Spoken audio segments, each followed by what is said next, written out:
All right, Jim is preparing to get the fossil loosened from the jacket.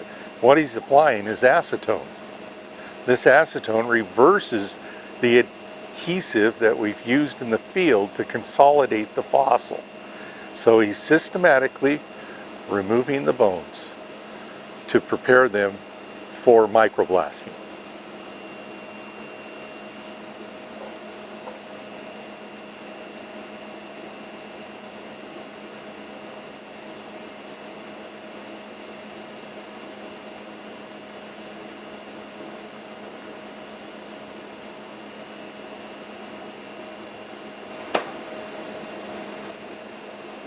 Liz is preparing to remove the second piece behind the two portions of the ilium that Jim took out. So Liz is doing the larger piece.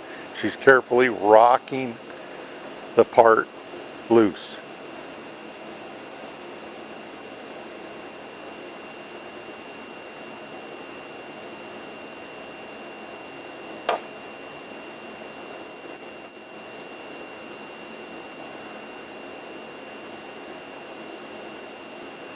This procedure will be followed again and again as the entire pelvis will be disassembled, cleaned, and then reassembled.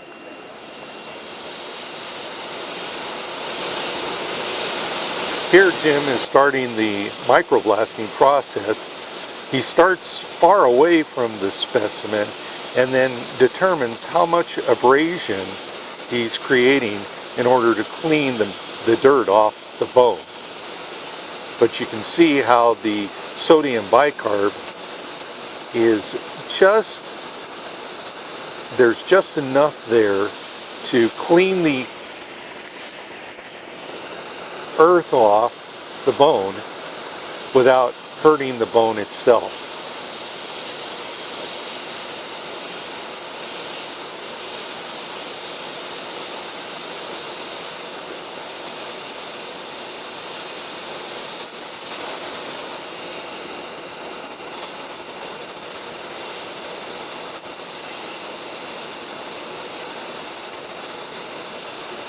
You'll notice that Jim has cleaned all the interior sides of the bone. And now he's working on the outside surface of the bone. This is important in order to get the best fit when reassembling the fossil. Get all of that dirt that has migrated into those cracks for millions of years so it can properly go back together.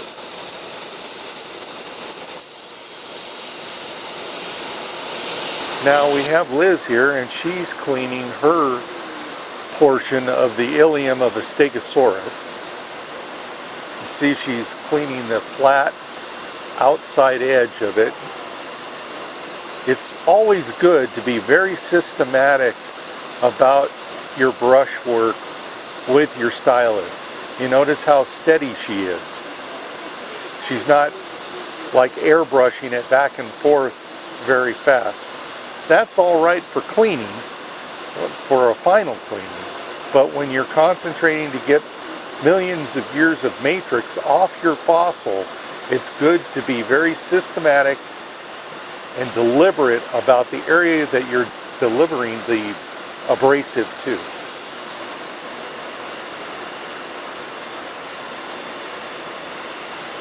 A little hint too, if you happen to hit your hand with the abrasive stream, sodium bicarb is usually not that bad far away, but up close you can actually burn a hole through your skin, and because the sodium bicarb, well, it's sodium, it kind of burns.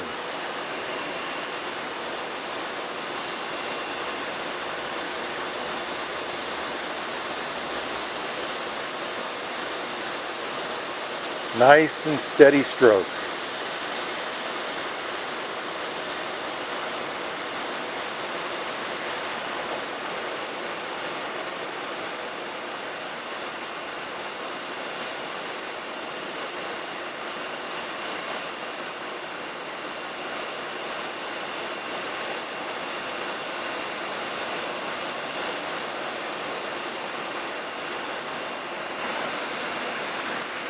So what this process does is it gives us a finished product.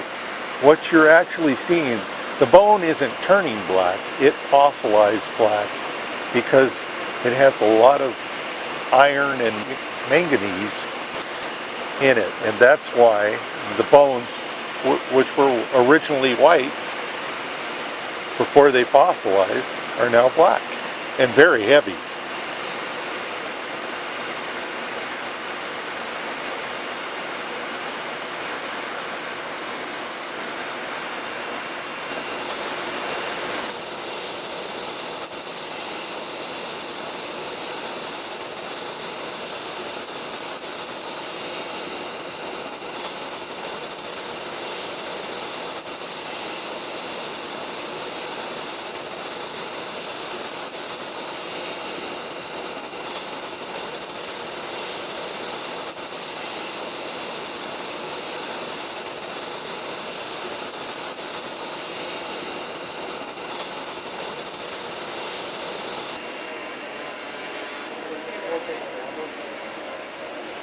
So Jim and Liz, now that they've got their pieces cleaned, they're talking about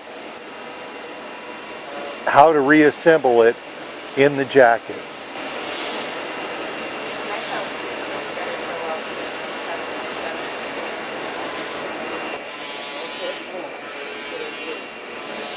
What Jim and Liz are doing now is they're gluing some of the pieces back in place.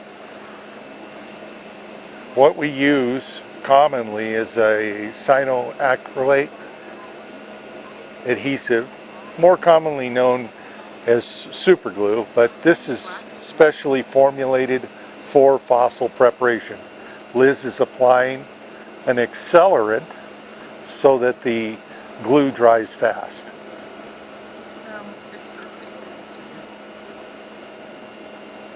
A little tip in applying glue is apply it to the flat surface and then rotate the fossil so that gravity makes it flow to the other side that doesn't have any glue.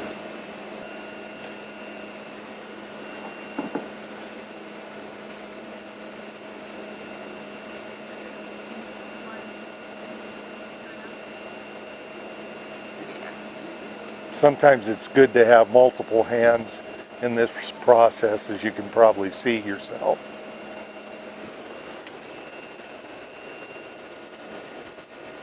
I might add that these cyanoacrylate glues come in different viscosities.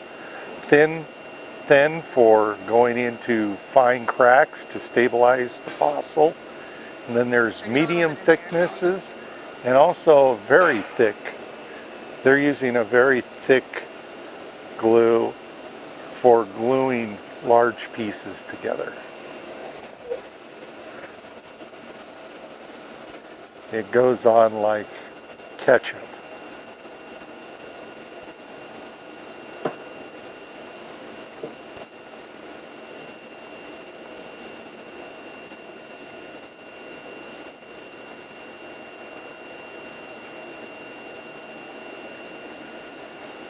All right, so there they have it.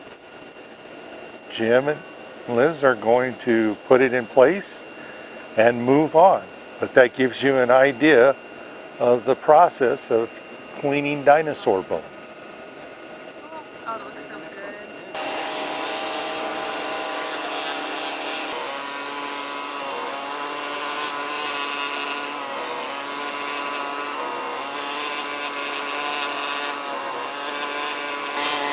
When we come across a fossil and the matrix that it's locked in is very hard, we have to use mechanical means. These are pneumatic scribes, air chisels, mini jackhammers, if you will. They're specifically made for fossil preparation. And you can see the detail work that they can do, and also the frequency in which they vibrate is helpful. Certain matrices, the rock, will react and remove better due to frequency. Mark is carefully just cleaning it away.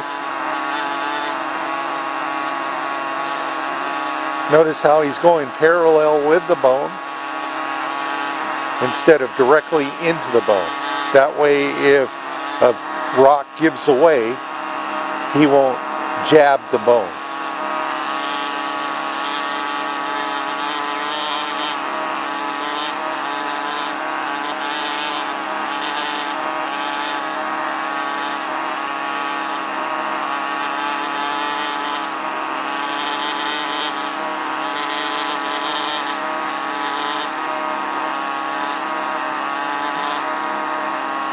These tools can be adjusted by shutting the airflow down so that the frequency drops.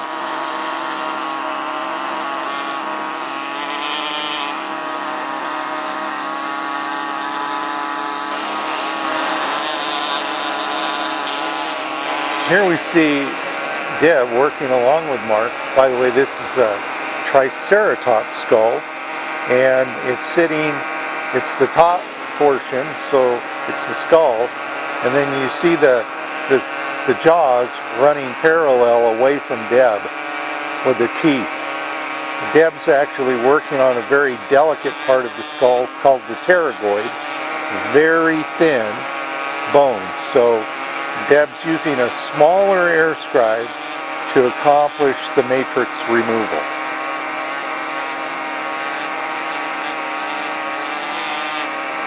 Notice how she uses two hands to steady the tool hand. And Mark does the same thing.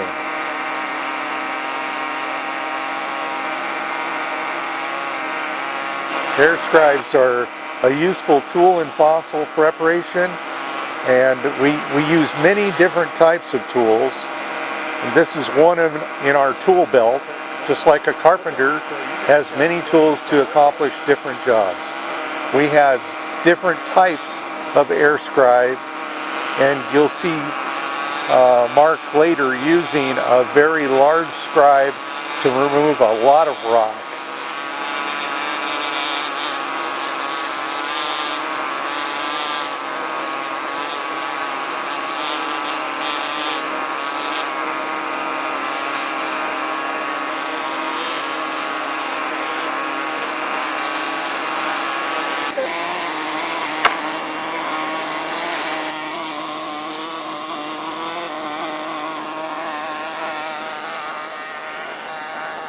What we have here, Mark's working on a part of the scapula of the largest dinosaur ever found in Montana.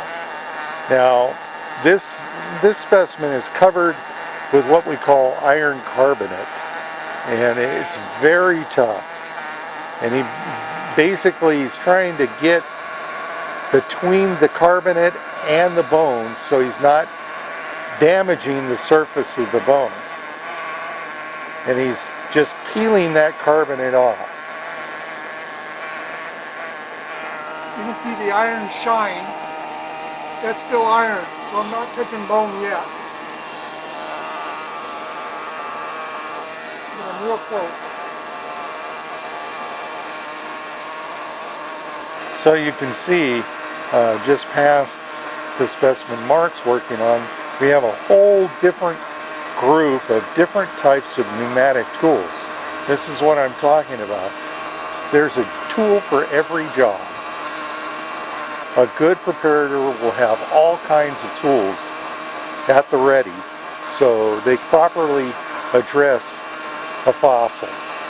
No two fossils I have found in 40 years of doing this are the same.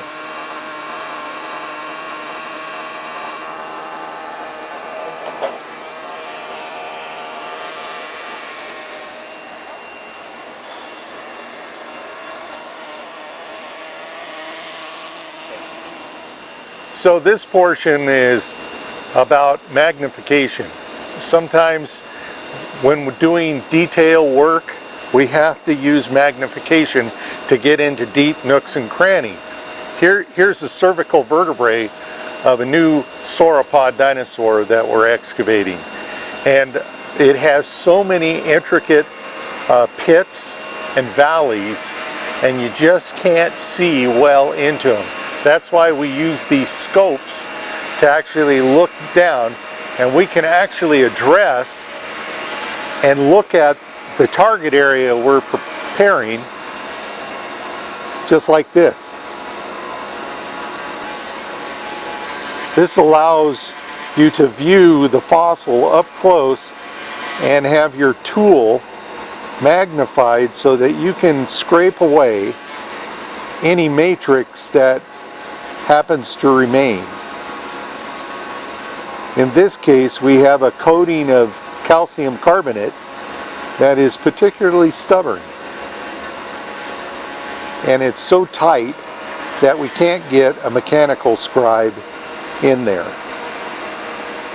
And also, vibration on some of these thin walls can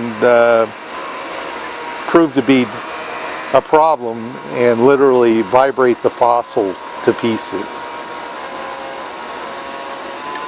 It's a very handy tool, especially for us older preparators, and then our eyes aren't as sharp as they used to be.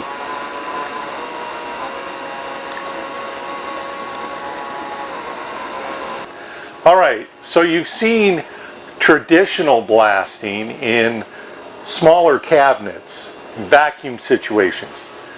Here is our mobile blasting chamber that we can actually roll complete large jackets in and microblast them sitting inside with a respirator on. This is our dust collection system here, and this really is handy when you've got a large piece. You don't want to take it apart to fit in a smaller blasting cabinet, so we can actually roll these huge jackets in, clean them, and it really does a good job. All right, so I'd like to talk a little bit about compressed air. You know, we spend a lot of money on our blasting equipment, and to get the most out of our blasting equipment, we need the right air. And what I mean by that is you can just hook your blasting unit up to a air compressor, but I'm telling you, you're selling yourself short if you don't take time to get the water out of the air. Sodium bicarb especially loves moisture, but the problem with our work is that we don't want moisture to attack our bicarb. So what I recommend, and like I said, you're going to get more miles to the gallon with your blasting media if you do things like add a refrigerant air dryer. Yeah, you might as well be just throwing your media away if you don't have dry air. But what we do here at the Dino Lab is not only do we have refrigerant drying, but we also have a second stage where we do desiccant air drying. So here's our second stage desiccant air dryer. Now this cycles and removes the remaining moisture out of our air. We have tested our air, and we have better than hospital grade compressed air.